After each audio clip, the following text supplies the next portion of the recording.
अस्सलाम वालेकुम एवरीवन। बच्चों, हमने इसे स्टोर शुरू किए हुए थे तो उसको हम आगे कंटिन्यू करें with taenia saginata and taenia solium. अभी तक हमने हामिनोलेप्सिस पढ़ा है, डाइफाइलोबॉक्सिन पढ़ा है, अब हम टीनिया सजिनाटा और सोलियम पे आ रहे हैं। अच्छा, इनका ना डिफरेंस पूछा जाता है आपसे, तो आपको थोड़ी बहुत बातें इनके डिफरेंस की एटलीस्ट 4 to 5 पॉइंट्स आपको पता होने चाहिए। ठीक है, सबसे पहले हम इसके बारे में दोनों में डिस्कस कर लेते हैं। What is taenia saginata and what is taenia solium. जो टीनिया सजिनाटा होता है ना, इट इज़ बीफ टेपवर्म। ठीक है, बीफ टेपवर्म मतलब ये कि जो हम गाय और भैंसों वगैरह का गोश्त वगैरह खाते हैं ना, उसके ज़रिए हमारी बॉडी में एंटर होता है। एक्चुअली उनको इन्फेक्ट किया होता है तो वो जो हम गोश्त वगैरह लेते हैं तो हमारी बॉडी में एंटर हो जाता है, उनसे एक्चुअली फैलता है। और जो टीनिया सोलियम है ना, सोलियम से याद रखना है, सजिनाटा जो है वो बीफ वाला है, सोलियम जो है वो पॉक वाला है, पॉक टेपवर्म है। ठीक है, अच्छा, ये पॉक खाने से होता है। उसके बाद ये कि इसका जो डेफिनेट होस्ट होता है ना टीनिया सजिनाटा का, वो ह्यूमन होता है, इसका भी और इसका भी, दोनों का। Definitive host is human. Intermediate host consider किया जाता है काओ बफलो, और इसमें जो सोलियम इंटरमीडिएट होस्ट है वो पॉक है।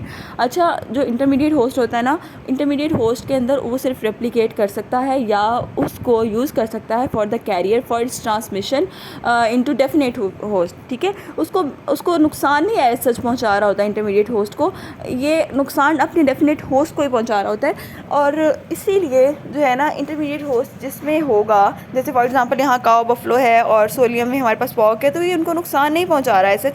जब हम उसका मीट खाएंगे ना, डेफिनेट होस्ट तो ह्यूमंस है ना, तो ह्यूमन जब डेफिनेटिव होस्ट है तो असल नुकसान नहीं पहुंचाएंगे ह्यूमंस को, उनको कोई ऐसा नुकसान नहीं पहुंचा रही है। ठीक है, ये बात समझ आ गई है ना सबको।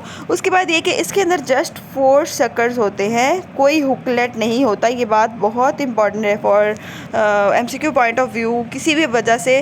तो इसमें जो है ना, हुकलेट्स नहीं होते, जस्ट सक्कर्स होते हैं। ठीक है, सक्कर्स टू सक। ये देखो यहाँ पे हेड मैंने बनाया हुआ है, हेड्स कॉलेक्स, इसके ये यहाँ पे जो 4 नज़र आ रहे हैं ना, ये सक्कर्स हैं। ठीक है, और इनके मुंह के एंड पे ना हुकलेट्स नहीं होते, लेकिन जो होते हैं ना सोलियम के अंदर सक्कर्स भी होते हैं और रो ऑफ हुकलेट्स भी होती है। ठीक है, उसके बाद ये कि लेंथ अब किसकी ज़्यादा है, ये 10 मीटर तक लेंथ इनकी मैक्सिमम हो सकती है। ठीक है, अडल्ट वर्म जो होता है ना ह्यूमन के अंदर, उसके अंदर 10 मीटर तक लेंथ जा सकती है। और इसमें ऑब्वियसली ये फ्लैट वर्म जिसे हम कह सकते हैं टेप वर्म है। टेप वर्म के अंदर हमारे पास होते हैं सेगमेंट्स को हम कहते हैं प्रोग्लोटिड्स। ठीक है, अब इसमें टोटल प्रोग्लोटिड्स कितने हो सकते हैं, 1000 to 2000 प्रोग्लोटिड्स हो सकते हैं। अब इसके कंपैरिजन में अगर हम इधर देखें तो इसकी लेंथ जस्ट ना 3 to 5 मीटर मैक्सिमम तक जाती है। मैक्सिमम लेंथ जो है वो होती है अडल्ट वर्म इन ह्यूमन। ठीक है, यहाँ पे कितनी थी, 10 मीटर इन लेंथ हो सकते हैं, यहाँ पे just 3 to 5 meter maximum length होती है अडल्ट वर्म जो होता है ना ह्यूमन में, उसके अंदर हमारे पास क्या देखा था कि उसमें 1000 to 2000 प्रोग्लोटिड्स हो सकते थे। यहाँ पे कितने हैं, 800 to 900 प्रोग्लोटिड्स हैं। ठीक है, उसके अलावा इसमें ना ये बात मैंने आपको बतानी थी कि इसमें जो 15 to 20 lateral branches in taenia saginata और ग्रेविड सेगमेंट में। ठीक है, ये देखो, ये यहाँ पे आपको नज़र आ रहा है, ये ग्रेविड सेगमेंट बनाया हुआ है इसका एक। ठीक है, उसमें क्या होता है कि जो सेंटर है, ठीक है, और ये साइड पे आपको ब्रांचेस नज़र आ रही हैं, इन ब्रांचेस को कहा हुआ है कि 15 to 20 लेटरल ब्रांचेस होती हैं ग्रेविड सेगमेंट के अंदर, और यहाँ पे जो होती है वो 5 to 10 जस्ट लेटरल ब्रांचेस होती हैं in gravid segment of taenia solium.